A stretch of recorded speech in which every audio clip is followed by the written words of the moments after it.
everybody, welcome to The World This Week. The brutal killing of a Jordanian pilot by ISIS drives Jordan crazy.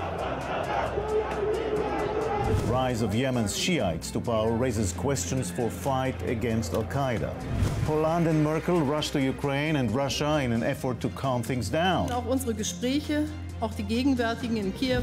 And the rift between Netanyahu and Obama hits another milestone when Vice President Biden announces he will skip Netanyahu's speech in Congress. With all the respect in the world for Prime Minister Netanyahu, we have welcomed him royally on 2 occasions to the Congress. These are some of the issues we'll touch upon this Sunday.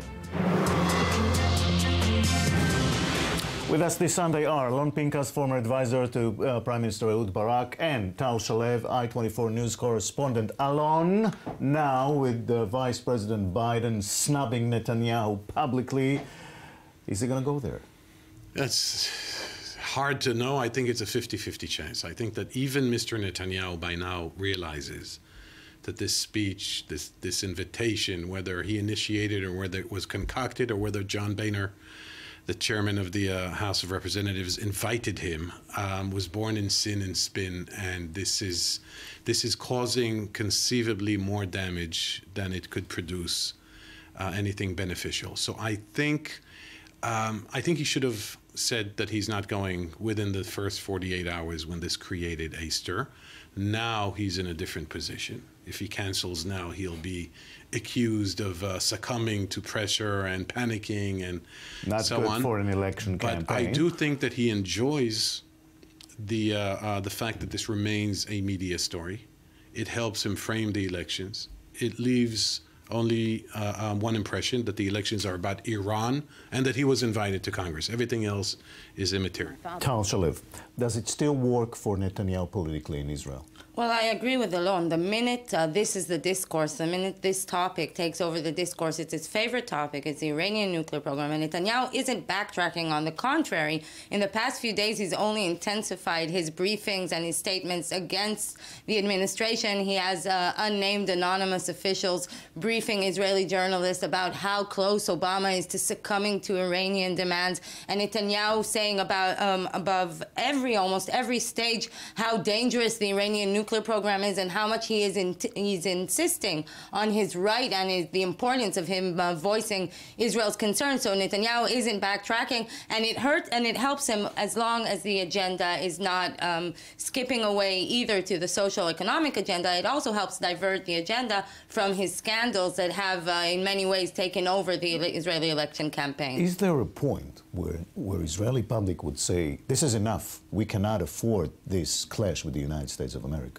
Well, that's what Netanyahu's rivals are hoping that will happen. Over this weekend, we see a very wide-scale attack by all of the center-left parties attacking Netanyahu for the damage they're creating. But we have to remember, Obama is very unpopular in Israel. There is an assumption that a confrontation with Obama only helps Netanyahu in the polls. But we must remember this has come to a point where Netanyahu is a persona non grata in the White House. And that is something that I'm not sure the Israeli public wants to know, that the situation is so bad with our big brother in the United States. Alon, we're dealing with the spins and everything, but what about the Iranian issue? I mean, maybe the United States is on the verge of getting a very bad deal over there. What we're seeing is a bad deal in the making. That said, I'm not sure that the deal will be concluded by the end of March or by the March 26th deadline. I think it'll be extended, which is exactly what the Iranians wanted.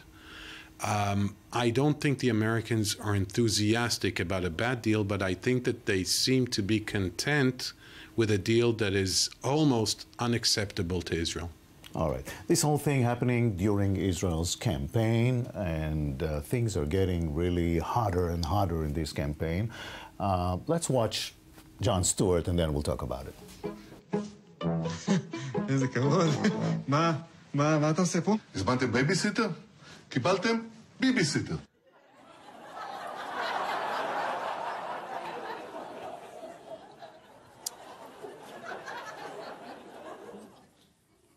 Number one, I'm surprised the Hebrew word for babysitter is babysitter.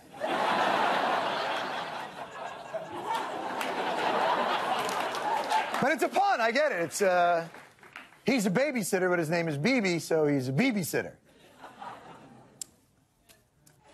Turns out Jews can't be funny in every country.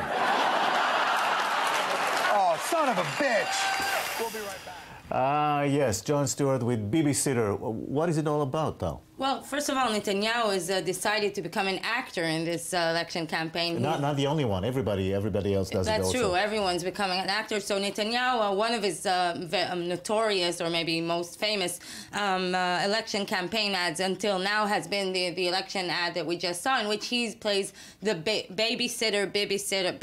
This is a reference to his government's behavior. Netanyahu explains the fact that he had to dissolve his previous government after less than 2 years in office by the fact that everyone was actually acting very childish and that nobody is a suitable, responsible adult as him to lead the country. So this is what that's all about. It became just entertainment now, right? You have more examples? Well, there are gimmicks all the time. The election is who rules social media, who is the most viral, and we see Netanyahu yesterday releases another very viral video. Let's see it. Mr. President, Israel is acting to defend its security. אדוני ראש הממשלה, יש פרשה חדשה.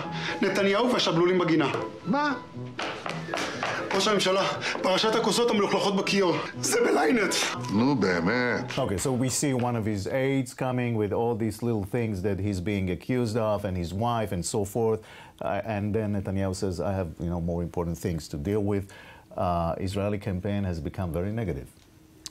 I don't know that this is necessarily negative. This is an attempt to define the campaign, and this is an attempt to frame the topics or to frame the discourse. I think it's clever. What he's doing is clever. He's not avoiding the personal issues. He's not avoiding the claims of corruption. But he's reacting to a very dirty campaign. Unprecedented, maybe. That is what you usually do when you are weak, when you are vulnerable, and when you panic. And sometimes, more often than not, it actually works. We haven't seen from Mr. Netanyahu not one positive idea about the economy, about education, about the health care, about foreign policy, about relations with the U.S., and even about the Palestinians. Guesses who's going to be the next prime minister, Tal? Benjamin Netanyahu. Oh, well, she has no doubts. Alon? No idea. Seriously. No. Not because I'm afraid to make a bet and you think it's still be proven open? wrong. I think it is open, yes. All right. We'll meet here again, I'm sure. Thank you very much. We spoke this week with Malcolm Hoenlein, Executive Vice Chairman of the Conference of Presidents of Major American Jewish Organizations. Thank you very much for joining us, Mr. Hoenlein. It's my pleasure. Is the Jewish community comfortable with the Prime Minister of Israel essentially confronting the President of the United States in Congress regarding the Iran issue? Look, I think everybody recognizes the seriousness of this issue. We have been very much involved. Non-Jewish members of the American community have been very much involved. 80% of the American people get the threat that Iran poses. There are differences perhaps in approach, but not in the assessment of the danger that this represents. So it's perfectly natural for Israel, for Arab countries, for Muslim countries, and others in the region and outside who want to see a tougher stand vis-a-vis Iran, and others who have a different position. But we do not want to see a confrontation in any way between the United States and Israel, because we have far too much at stake, and the enemies of both countries exploit any break in or chink in the armor of unity between the United States and Israel. What's at stake here is the future of both countries, the interests of both countries in the region, and I believe globally. Iran is a global danger, and so we have to have the United States and Israel on the same page. And where there are differences, both sides have a right and the ability to give expression to that. But is there a danger that Israel would become a partisan issue in Washington? Israel has always been a bipartisan issue. It is a bipartisan issue today. You can have a particular act where there is some differences, but I can tell you, I met with members of Congress, Senate and House over the last few days, both Republicans and Democrats. I find no diminution in support. Some people are uncomfortable, some people are comfortable, some would like to see, this issue resolved in as quick a period as possible. But I do not believe that Israel will become a partisan issue. It's not so amongst the American people. where you have support across the board, more than 2/3 of the American people standing with Israel, and I don't think it's so amongst our elected officials. Will Netanyahu and Obama be able to ever work together, or maybe this is just a lost case? They have to. It's not a question of whether either wants to, they have to. And I think, again, as I said, there have been mistakes made, but the stakes are so high, the common interests, the overwhelming common interests. No media talks about all the day-to-day cooperation between the United States and Israel, the high level of the military and intelligence cooperation, Iron Dome and David Sling, and all of these tremendous advances that have been made. There's very rarely any focus on that, and they tend to hype any kind of temporary glitches. Look, this was true. It was true during Reagan's time. It was true during Bush's time. There have always been tensions, even in the closest of relationships. Now, of course, I think it gets exaggerated, and the media loves to hype on it, both in Israel and in the United States. And we have to look beyond it and look at how we get back on track, because both countries need it. On a separate issue, more and more American Jews are getting involved in these elections in Israel by pouring in a lot of money. Is this something you'd welcome? I have long spoken out against it. I think it distorts democracy. If one side does it, the other side has to do it. So, meaning if from one party they raise money in the United States, the others have a right to do so. But I think that the Americans should stay out of Israeli elections, and Israelis should stay out of American elections. Malcolm Hoenlein, thank you very much. You're welcome. Astronaut Nicole Stott flew twice to Space 2 missions. She spent there 91 days, including time on the International Space Station, including a spacewalk. He's here in Israel as part of Israeli Space Week, and thank you for joining us. Thank you for having me and for the interest. You know, just a few days ago, there was a leak, suspected one, that forced the astronauts to move to the Russian side in the space station. Describe to me the risks and life on board the space station. Well, you know, I think we're very aware of the environment that we're living in up there. We're also trained very well, as you can imagine. We spend the majority of our time on the ground when we're training, primarily looking at the different potential for issues on board the station. The three main things that we consider an emergency on board the space station are a fire, a depress of the station, so if we were hit by some type of debris and all the air started escaping the station, we call that a depress, and then the other is toxic atmosphere. What you saw happen, if you followed that, was the crew did exactly what they were supposed to do in response to an alarm like that. They all moved into the Russian segment of the space station, which is kind of our safe haven there, and our rescue vehicles, the Soyuz, are attached to those modules, and then worked with the ground to resolve the problem, to either determine if it was a real issue, which it was not in the sense of a toxic atmosphere, and then reconfigure the station for normal work. So I think that's where we're at right now. Now, the idea behind this program is to look forward to normal day-to-day life in space?